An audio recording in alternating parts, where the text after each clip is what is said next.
राधे राधे, जय श्री कृष्णा। मैं सीमा सिंह बड़ों को चरण इस पर, छोटों को प्यार और बराबर वालों को नमस्कार करती हूँ। आज मैं आपको माघ मास की तिलकुटा चौथ की 5 प्रमुख कहानियाँ सुनाने जा रही हूँ। अगर आप साल की 4 बड़ी चौथ का व्रत करते हैं तो आपको माघ मास की तिलकुटा चौथ का भी व्रत करना चाहिए, क्योंकि यह भी 4 बड़ी चौथ में से एक चौथ गिनी जाती है। आज मैं आपको 5 प्रमुख कहानियां सुनाऊंगी। इसके अंदर तिलकुटा गणेश जी की भी कहानी आएगी, साथ ही सूरज भगवान को अर्घ्य देते समय क्या बोलना चाहिए और रात्रि में चंद्रमा को अर्घ्य देते समय क्या बोलना चाहिए वो भी बताऊंगी। और साथ में हम आड़ी बाड़ी की सुनेंगे। आइए अब हम तिलकुटा चौथ की पहली कहानी सुनते हैं। एक बार बहुत छोटा सा गांव था। उस गांव में एक साहूकार दंपति रहते थे। उनकी शादी को कई बरस हो चुके थे, लेकिन उन्हें औलाद का सुख प्राप्त नहीं हुआ। उन्होंने संतान प्राप्ति के लिए अनेक प्रकार के उपाय किए, लेकिन सब निष्फल रहे। तब एक बार की बात है, माघ मास की बड़ी चौथ का दिन था। साहूकार के घर में अग्नि बुझ गई तो साहूकारनी अग्नि लेने के लिए पड़ोस में गई। उसने देखा कि गांव की बहुत सी औरतें एक स्थान पर बैठकर पूजा पाठ कर रही थी और कथा कहानियां सुन रही थी। साहूकारनी ने गांव की औरतों से पूछा कि अरे बहनों, आप सब ये क्या कर रहे हो? ये कौन से देवी देवता की पूजा कर रहे हो और इस पूजा को करने से क्या फल मिलता है? तो गांव की औरतें साहूकारनी से बोली कि साहूकारनी जी, हम साल की 4 बड़ी चौथ का व्रत करते हैं। आज माघ मास की तिलकुटा बड़ी चौथ है। आज हमने तिलकुटा चौथ का व्रत किया है और हम सब चौथ माता और विनायक जी की पूजा कर रहे हैं, कथा कहानियाँ सुन रहे हैं। साहूकारनी जी, इस व्रत को करने से धन चाहने वाले को धन, संतान चाहने वाले को संतान, सुख, सुहागिनों का सुहाग अखंड रहता है, कुंवारों के ब्याह होते हैं। जो मनुष्य जिस इच्छा से इस व्रत को करता है, चौथ माता और विनायक जी उसकी वही इच्छा पूरी कर देते हैं। तब साहूकारनी को यह सुनकर बहुत खुशी हुई। उसने कहा कि मेरे भी कोई संतान नहीं है। अगर मुझे पुत्र हुआ तो मैं भी चौथ माता और विनायक जी के सवामन का तिलकुटा चढ़ा दूंगी। इस तरह कहकर वह घर आ गई। उसके 3-4 महीनों के बाद ही चौथ माता और गणेश जी की असीम अनुकंपा से साहूकारनी को गर्भ ठहर गया। 9वें महीने में साहूकारनी को पुत्र रत्न की प्राप्ति हुई, लेकिन साहूकारनी ने चौथ माता और गणेश जी के सवामन का तिलकुटा नहीं चढ़ाया। उसके बाद साहूकारनी को 7 पुत्र हुए। 7 पुत्रों की मां होने के बाद भी साहूकारनी ने चौथ माता और गणेश जी के सवामन का तिलकुटा नहीं चढ़ाया। समय बीतने लगा। जब साहूकारनी के पुत्र विवाह लायक हुए और जब उनका विवाह हुआ तो सभी पुत्र एक एक करके विवाह की पहली रात्रि में ही मर गए। साहूकार दंपति पर और उनकी 7 बहुओं पर दुखों का पहाड़ टूट पड़ा। अब वो 7 बहुएं विधवा होकर अपने ससुराल में ही रहने लगी। साहूकार दंपति की 7वीं बहू बड़ी ही धार्मिक प्रवृत्ति की थी। तब एक दिन 7वीं बहू ने अपने सास ससुर से कहा कि माँ बहू जी, हमारे घर में धन की कोई कमी नहीं है, इसलिए मैं रोज 1 टका सोने का दान देकर नई जूनी बात सुनूंगी और आपको भी सुनाऊंगी। साहूकार दंपति राजी हो गए और अब साहूकार की 7वीं बहू रोज हनुमान जी के मंदिर में जाकर नई जूनी बात सुनती और 1 सोने का टका दान देने लगी और घर आकर अपने सास ससुर को भी नई जूनी बात सुनाने लगी। इस तरह समय व्यतीत होने लगा। तब एक रात को 12 बजे हनुमान जी के मंदिर में एक साधु महात्मा जी आए। उन्होंने मोड़ और चुंदड़ी पर गंगाजल का छींटा दिया, जिससे साहूकारनी के 7 पुत्र जीवित हो गए। दूसरे दिन साहूकारनी की 7वीं बहू रोज की तरह हनुमान जी के मंदिर में गई और उसने नई जूनी बात सुनी कि तिलकुटा चौथ पर जो कोई भी बोलारी बोलता है उसको अपनी मनोती पूरी होने पर बोलारी पूरी करनी चाहिए, अर्थात तिलकुटा चौथ पर सवामन का तिलकुटा चढ़ाना चाहिए। 7वीं बहू ने जब ये नई जूनी बात सुनी तो उसने अपने पल्लू में से सोने का टका निकाल कर के दान में दिया और घर आ गई। घर आते ही सास ससुर ने 7वीं बहू से पूछा कि बहू, तूने आज क्या नई जूनी बात सुनी? तो 7वीं बहू बोली कि माँ बहू जी, अगर कोई मनोती के लिए बोलारी बोलता है तो उसे पूरी करना चाहिए। अर्थात माघ मास की चौथ पर चौथ माता और गणेश जी के सवामन का तिलकुटा चढ़ाना चाहिए।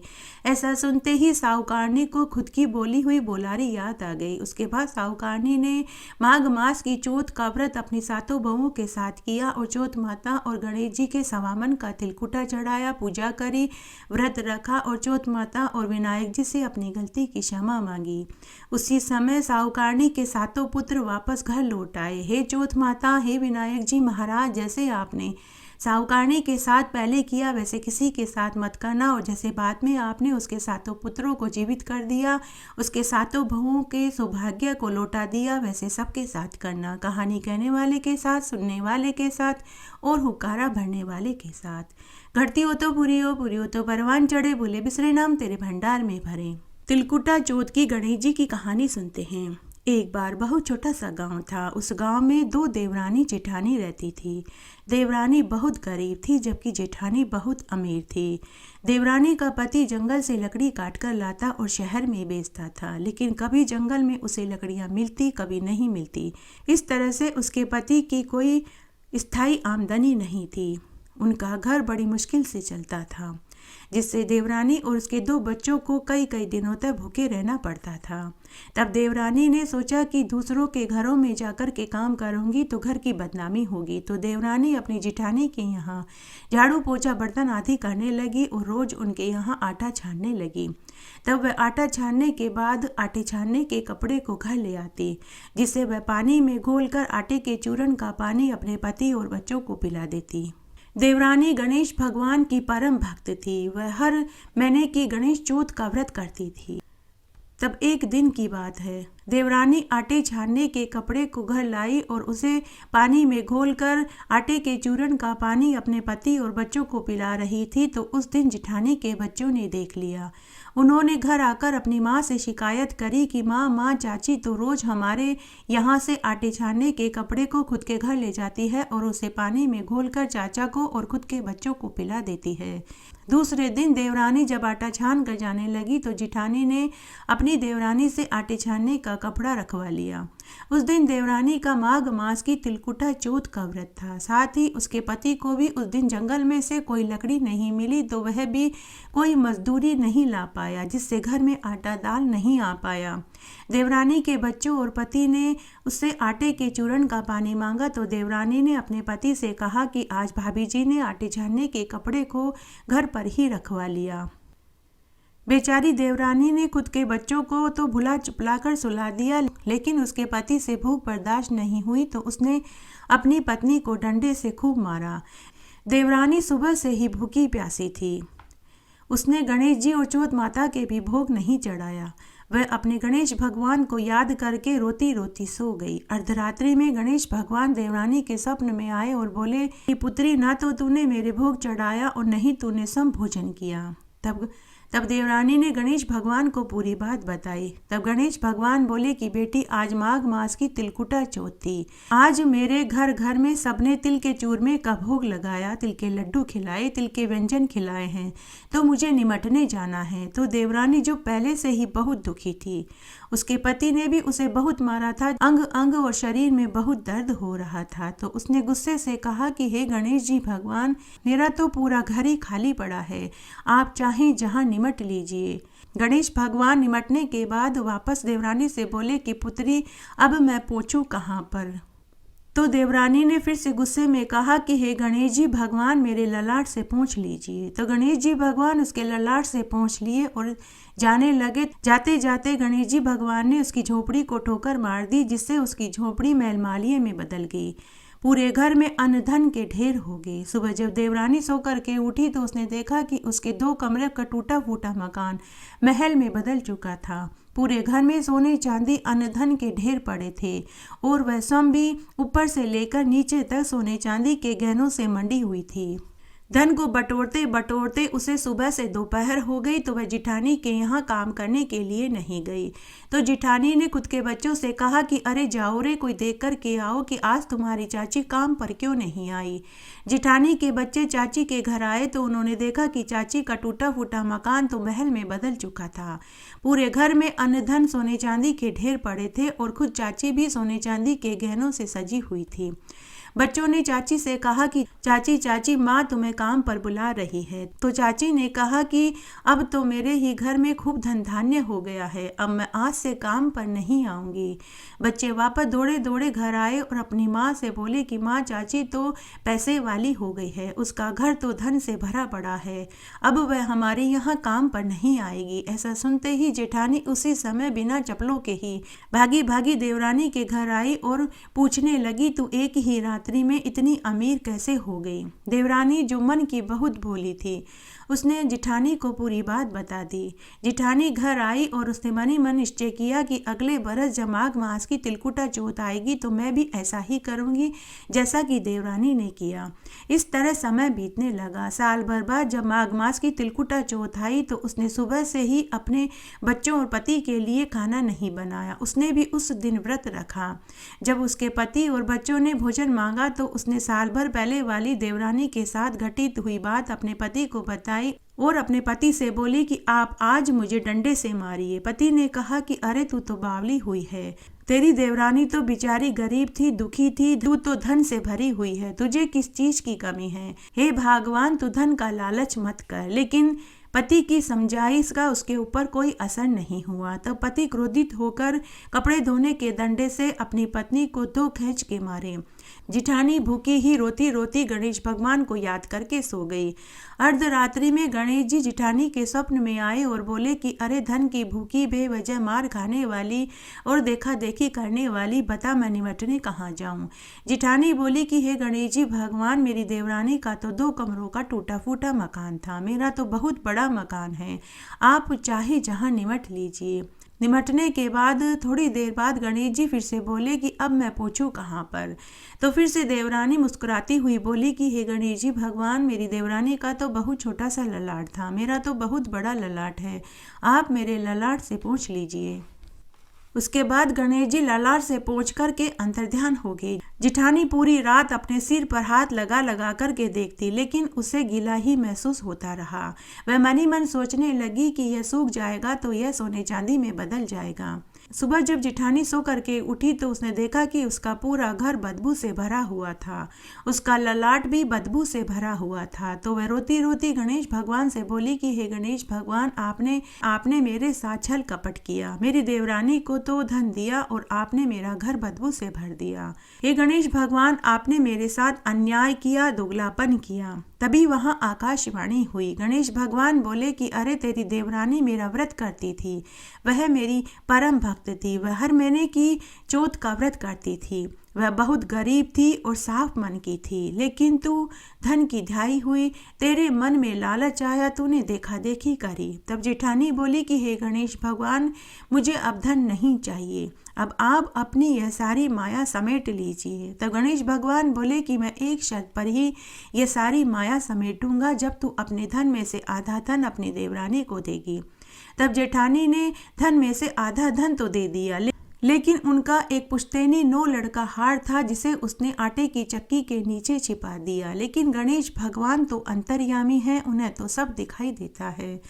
तब गणेश भगवान ने भी सारी माया तो समेट ली, लेकिन आटे की चक्की के नीचे जहरीले सर्प को भेज दिया।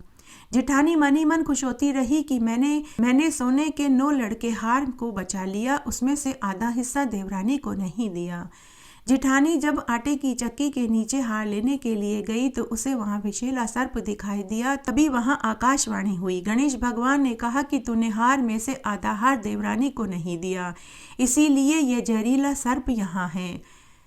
तब जिठानी को अपनी गलती का एहसास हुआ और उसने हाथ जोड़कर गणेश जी भगवान से माफ़ी मांगी कि हे गणेश जी भगवान, मुझसे गलती हो गई, अब मैं हार में से ही नहीं, अब मैं कील में से भी आधी कील और सुई में से आधी सुई भी देवरानी को दूंगी। उसके बाद जिठानी ने हार में से हार, कील में से कील और सुई में से सुई भी देवरानी को दिया। तब गणेश भगवान ने अपनी माया समेटी। हे गणेश जी भगवान, जैसे आपने देवरानी के साथ किया वैसे सबके साथ करना, और जैसे जिठानी के साथ पहले किया वैसे किसी के साथ मत करना, जैसे बाद में किया वैसे सबके साथ करना। कहानी कहने वाले की, सुनने वाले की और हुक्कारा भरने वाले की। घटती हो तो पूरी हो तो परवान चढ़े, बोले बिसरे नाम तेरे भंडार में भरे। आइए अब हम तिलकुटा चौथ की तीसरी कहानी सुनते हैं।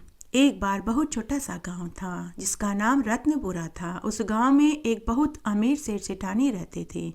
उनके विवाह को कई बरस हो चुके थे, लेकिन उन्हें औलाद सुख प्राप्त नहीं हुआ। उन्होंने औलाद के लिए अनेक प्रयास किए, अनेक जगह देवी देवता ढोके, यज्ञ हवन पूजा पाठ किए, खूब व्रत उपवास किए, गरीबों को पंडितों को अन्न वस्त्र रुपया दान किया, गौ दान किया। जिसने जो करने को कहा उन्होंने वही किया, लेकिन फिर भी उन्हें पुत्र का सुख प्राप्त नहीं हुआ। उन्होंने डॉक्टर वैद्य नीम हकीम को दिखाया, खूब इलाज करवाया, लेकिन फिर भी उन्हें औलाद का सुख प्राप्त नहीं हुआ। तब एक बार की बात है, सेठानी अपने पड़ोस में गई तो उसने देखा कि बहुत सी गांव की औरतें एक जगह बैठकर पूजा पाठ कर रही थी, कथा कहानियां सुन रही थी। तो सेठानी ने उनसे पूछा कि आप सब ये किस देवी देवता की पूजा कर रहे हो, कथा कहानियां सुन रहे हो? तो गांव की औरतें बोली कि सेठानी जी, आज माघ मास की तिलकुटा चौथ है। आज हमने चौथ का व्रत किया है। हम चौथ माता और विनायक जी की पूजा कर रहे हैं, कथा कहानियां सुन रहे हैं। तो सेठानी ने पूछा कि इस व्रत को करने से क्या फल मिलता है? तो उनमें से एक बुजुर्ग महिला बोली कि बहू, तिलकुटा चौथ माता का व्रत करने से मन इच्छित वस्तु मिलती है। धन जाने वाले को धन, पुत्र जाने वाले को पुत्र, सुहागिनों का सुहाग अखंड रहता है, कुंवारों के ब्याह होते हैं, बुजुर्गों को बैकुंठ का वासा मिलता है। तो सेठानी बोली कि मेरे भी कोई संतान नहीं है। अगर मुझे पुत्र हुआ तो मैं भी माघ मास की तिलकुटा चौथ का व्रत करूंगी और सवामन का तिलकुटा चौथ माता और गणेश जी को चढ़ाऊंगी। ऐसा कहकर वह घर आ गई। उसके कुछ महीने के बाद चौथ माता और गणेश जी की असीम अनुकंपा से वह गर्भवती हो गई और 9वें महीने में उसे पुत्र रत्न की प्राप्ति हुई। तब सेठानी बोली कि हे चौथ माता, हे विनायक जी, मैं इसके विवाह पर सवामन का तिलकुटा चढ़ा दूंगी। उसके बाद पुत्र का विवाह भी तय हो गया। लेकिन सेठानी ने न तो माघ मास की चतुर्थी का व्रत किया, न पूजन किया और न ही सवामन का तिलकुटा चढ़ाया। सेठानी के पुत्र के जब फेरे हो रहे थे तो चौथ माता कुपित हो गई और 3 फेरे पड़ते ही चौथ माता अपना कोप दिखाती हुई अदृश्य रूप से विवाह मंडप में से दूल्हे का अपहरण करके उसी गांव के बाहर पीपल के पेड़ पर ले जाकर के दूल्हे को बिठा दिया। विवाह मंडप में से दूल्हे के गायब हो जाने पर सभी सगे संबंधी और परिवार वाले आश्चर्य में पड़ गए कि अचानक से दूल्हा कहाँ गायब हो गया। घर वालों ने, बारातियों ने, लड़के के पिता, ताऊ चाचा ने, लड़की के माता पिता ने, रिश्तेदारों ने दूल्हे को बहुत ढूंढा, लेकिन दूल्हा कहीं नहीं मिला। बारात बिना दुल्हन और दूल्हे के वापस लौट गई। अधब्याही दुल्हन भी अपने माता पिता के पास मायके में ही रहकर समय काटने लगी। इस तरह समय बीतने लगा। जब चैत्र का महीना आया, गणगौरिया के दिन आए तो अधब्याही दुल्हन ने गणगौर पूजन किया। जब वह गणगौर पूजने के लिए जा रही थी तो वह उसी पीपल के पेड़ के नीचे से गुजरी तो पीपल के पेड़ पर बैठा हुआ दूल्हा अपनी अधब्याही दुल्हन को देखकर बोला कि आओ आओ मेरी अधब्याही नार आओ। जब लड़की ने अपने दूल्हे को पेड़ पर बैठे हुए देखा तो वह डर गई और भागी भागी घर आई। घर आकर अपने माता पिता को पूरी बात बताई। समाचार सुनते ही लड़की के माता पिता और रिश्तेदार गांव वालों सहित पीपल के पेड़ के पास पहुंचे तो उन्होंने देखा कि जिस लड़के से उनकी लड़की के फेरे हुए थे वह उसी दूल्हे की पोशाक में, उसी स्वरूप में पीपल के पेड़ पर बैठा हुआ था। लड़की के माता पिता और रिश्तेदारों ने दूल्हे से पूछा कि जवाई जी, आप यहाँ क्यों बैठे हैं, इसका क्या राज है? तो दूल्हा बोला कि मैं तो चौथ माता के गिरवी बैठा हूँ। आप लोग मेरी माँ से जाकर के बोलो कि मेरे जन्म से लेकर अब तक की चौथ माता के जो बोलारी बोली थी वो पूरी करे और चौथ माता और गणेश जी से अपनी गलती की वो क्षमा मांगे, तभी चौथ माता मुझे छोड़ेगी। लड़की के माता पिता, परिवार वाले, रिश्तेदार सभी समधी और समधन के गांव उनके घर पहुंचे और उन्हें पूरी बात बताई। ऐसा सुनते ही सेठानी का माथा ठनका। उसे अपनी बोलारी बोली हुई याद आ गई। उसने उसी दिन चौथ माता से अपनी गलती की क्षमा मांगी और सवामन का तिलकुटा चौथ माता और गणेश जी के चढ़ाया और माघ मास की तिलकुटा चौथ का व्रत किया, पूजा करी और पूरे गांव में तिलकुटे का प्रसाद बांटा। उसके बाद लड़की के माता पिता ने भी सवामन का तिलकुटा चौथ माता और गणेश जी के चढ़ाया और अपनी समधन की गलती की क्षमा याचना करी, जिससे चौथ माता और गणेश जी प्रसन्न हो गए। समय चक्र पुनः पीछे चला गया। दूल्हे राजा को चौथ माता ने वहीं लाकर बैठा दिया जहां वर वधू के फेरे हो रहे थे। उसके बाद पंडित जी ने 7 फेरे पूरे करवाए। वर वधू सकुशल अपने घर आ गए और आनंद पूर्वक जीवन जीने लगे। हे चौथ माता, जैसे आपने पहले किया वैसे किसी के साथ मत करना और जैसे बाद में किया वैसा सबके साथ करना, और कोई भी नर नारी भगवान के प्रसाद को चढ़ाना कभी न भूले। घटती हो तो पूरी हो तो परवान चढ़े, भूले बिसरे नाम तेरे भंडार में भरे। एक बार एक नगर में एक कुमार रहता था। एक बार जब वह अपने बर्तन पकाने के लिए उसने आवा लगाया तो आवे में बर्तन नहीं पके। कुमार ने यह बात राजा से जाकर के कही। राजा ने पंडितों को बुलाकर के इसका कारण पूछा तो पंडितों ने कहा कि आपके नगर को एक दोष लगा है, इसलिए अब हर बार आवा लगाते समय एक बच्चे की बलि दी जाएगी, तभी यह आवा पकेगा। अब राजा ने यह आदेश निकाल दिया कि हर बार जब आवा पकेगा तो हर घर में से एक बच्चे की बलि दी जाएगी। इस तरह आवा पकते समय एक बच्चे की बलि दी जाने लगी। कौन से बच्चे की बलि दी जाएगी यह भी राजा ही तय करता था। उस गांव में एक बुढ़िया माई अपने इकलौते बेटे के साथ रहती थी। वह हर महीने की चौथ का व्रत करती थी। वह चौथ माता की परम भक्त थी। तब जब उस बुढ़िया का माघ मास की तिलकुटा चौथ का व्रत था तो उसी दिन उसके इकलौते पुत्र की बलि देने की बारी आ गई। बुढ़िया माई ने तिलकुटा चौथ माता की पूजा करी, व्रत रखा और चौथ माता से अपने पुत्र की रक्षा की गुहार लगाई। उसके बाद बुढ़िया माई ने चौथ माता के गेहूं के आंखें अपने पुत्र को दिए और बोली कि बेटा, आवे में बैठने से पहले ये आंखें चौथ माता का नाम लेकर के पूर देना, चौथ माता तेरी रक्षा करेगी। तो बुढ़िया के बेटे ने ऐसा ही किया। बुढ़िया के बेटे ने आवे में बैठने से पहले चौथ माता के गेहूं के आंखें आवे में पूर दिए और वह आवे में बैठ गया। तब एक आश्चर्यजनक घटना घटित हुई। पहले जो आवा पकने में कई कई दिन लग जाते थे, लेकिन अब की बार आवा एक ही दिन में पक गया और बुढ़िया का बेटा भी सकुशल आवे में से बाहर आ गया। साथ ही उस आवे में अब तक जितने भी लोगों की बलि दी गई थी वे भी जीवित निकल आए। यह देखकर गांव वालों के साथ राजा को भी महान आश्चर्य हुआ। राजा ने बुढ़िया को बुलाया और पूछा कि अरे बुढ़िया, तू कोई जादूगरनी है या जादू टोने टोट के जानती है? बता, तेरा बेटा आवे में से कैसे जीवित बाहर निकल आया? तो बुढ़िया ने राजा से कहा कि हे महाराज, न तो मैं जादूगरनी हूँ और न ही कोई टोने टोट के जानती हूँ। यह सब कुछ तो मेरी चौथ माता की कृपा से हुआ है। फिर उसने राजा को पूरी सच्चाई बताई।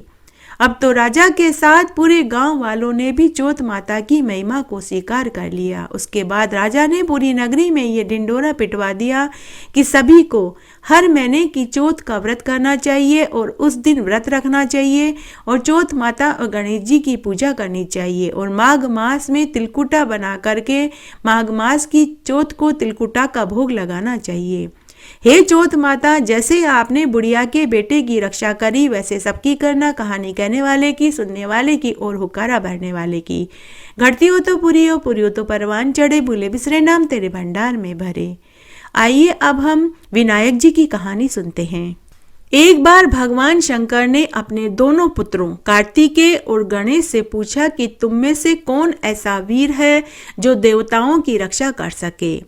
तब कार्तिकेय ने अपने को देवताओं का सेनापति प्रमाणित करते हुए देव रक्षा योग्य अधिकारी बताया। इसके बाद भगवान शंकर ने गणेश से पूछा। तब गणेश जी ने कहा कि मैं तो सेनापति बने बिना ही देवताओं के सभी संकट दूर कर सकता हूँ। तब महादेव जी ने दोनों बालकों की परीक्षा लेने हेतु कहा कि तुम दोनों में से जो पृथ्वी की परिक्रमा करके सबसे पहले मेरे पास आएगा वो ही वीर और सर्वश्रेष्ठ घोषित किया जाएगा। तब कार्तिकेय अपने वाहन मोर पर चढ़कर पृथ्वी की परिक्रमा करने के लिए निकल गए। तब गणेश जी मन ही मन सोचने लगे कि मेरा वाहन तो चूहा है, अगर मैं चूहे पर बैठकर पृथ्वी की परिक्रमा करने के लिए जाऊंगा तो बहुत समय लग जाएगा। इसलिए कोई और उपाय सोचना पड़ेगा। तभी गणेश जी ने चूहे पर बैठकर अपने माता पिता की 7 बार परिक्रमा कर ली और कार्तिकेय के आने की प्रतीक्षा करने लगे। उसके बाद कार्तिकेय पूरी पृथ्वी की परिक्रमा करके लौट आए और लौट के आने के बाद उन्होंने अपने माता पिता से कहा कि गणेश तो पृथ्वी की परिक्रमा करने के लिए गए ही नहीं। इस पर गणेश भगवान बोले कि मैंने अपने माता पिता की 7 बार परिक्रमा कर ली है। माता पिता में ही समस्त तीर्थ निहित है, सारा ब्रह्मांड माता पिता में निहित है, इसलिए मैंने उनकी 7 बार परिक्रमा कर ली है। गणेश जी की युक्ति सुनकर सब देवताओं और कार्तिकेय ने उनकी बात सिर झुकाकर स्वीकार कर ली। तब शंकर भगवान ने गणेश को आशीर्वाद दिया कि समस्त देवताओं में सर्वप्रथम तुम्हारी पूजा होगी। गणेश जी ने पिता के आज्ञा अनुसार देवताओं के संकट दूर कर दिए। यह शुभ समाचार जानकर भगवान शंकर ने कहा कि चतुर्थी के दिन चंद्रमा तुम्हारे मस्तक पर सुशोभित होकर संपूर्ण विश्व को शीतलता प्रदान करेगा। जो भी स्त्री पुरुष इस तिथि पर तुम्हारा पूजन करेगा, चंद्रमा को अर्घ्य देगा, उनका दैहिक और भौतिक ताप दूर हो जाएगा और वे ऐश्वर्य, पुत्र, संतान एवं समस्त सौभाग्य को प्राप्त करेंगे। घटती हो तो पूरी हो, पूरी हो तो परवान चढ़े, भूले बिसरे नाम तेरे भंडार में भरे। इस तरह आज हमने माघ मास की संकट चौथ के दिन संकट चौथ की कहानी सुनी, विनायक जी की सुनी, और अब हम सूर्य भगवान को अर्घ्य देते समय, सूर्य देव को अर्घ्य देते समय बोलना चाहिए, सोना की सी सांकली, गले मोतिया को हार, चौबाती को दीवलो, 4 पहर की रात, आम तले मारो सासरो, नीम तले मारो पीहर, चारू गेला यूब में जया कीड़ी की सिनार, माघ चौथ का सूरज न अर्घ देवता जीवो पूत वीर भरतार। चंद्रमा को अर्घ्य देते समय अर्थात चंद्रदेव को रात्रि में अर्घ्य देते समय बोलना चाहिए, चांदा हेलो उगियो, हरियाबास कटाए, साजनु बाबार ने आखा पा तिलाए, सोना की सी सांकड़ी, गले मोतिया को हार, माघ चौथ का चांद ने अर्घ देवता जीवो पूत वीर भरतार। चौथ के व्रत के दिन आड़ी बाड़ी की कहानी भी सुननी चाहिए। आड़ी बाड़ी की कहानी सुनने से 33 कोटि देवी देवताओं की पूजा हो जाती है। अगर कोई भूल चूक हो जाती है तो वो भी माफ हो जाती है। तो आइए चौथ की कहानी के साथ आड़ी बाड़ी की कहानी भी सुनते हैं। आड़ी बाड़ी सोनारी बाड़ी जिमे बेटी कान कुमारी काई पूजे, दशा माता की बाड़ी पूजे, दिहाड़ी बाड़ी की बाड़ी पूजे, गजानन भगवान की बाड़ी पूजे, सूरज भगवान की बाड़ी पूजे, विष्णु भगवान की बाड़ी पूजे, सत्यनारायण भगवान की बाड़ी पूजे, तुलसी माता की बाड़ी पूजे, पटवारी माता की बाड़ी पूजे, धर्मराज जी की बाड़ी पूजे, पोपाबाई की बाड़ी पूजे, राम लक्ष्मण सीता माता की बाड़ी पूजे, विश्राम भाव जी की बाड़ी पूजे, माहौस भगवान की बाड़ी पूजे, एकादशी भगवान की बाड़ी पूजे, 33 कोटि देवी देवताओं की बाड़ी पूजे, संतोषी माता की बाड़ी पूजे।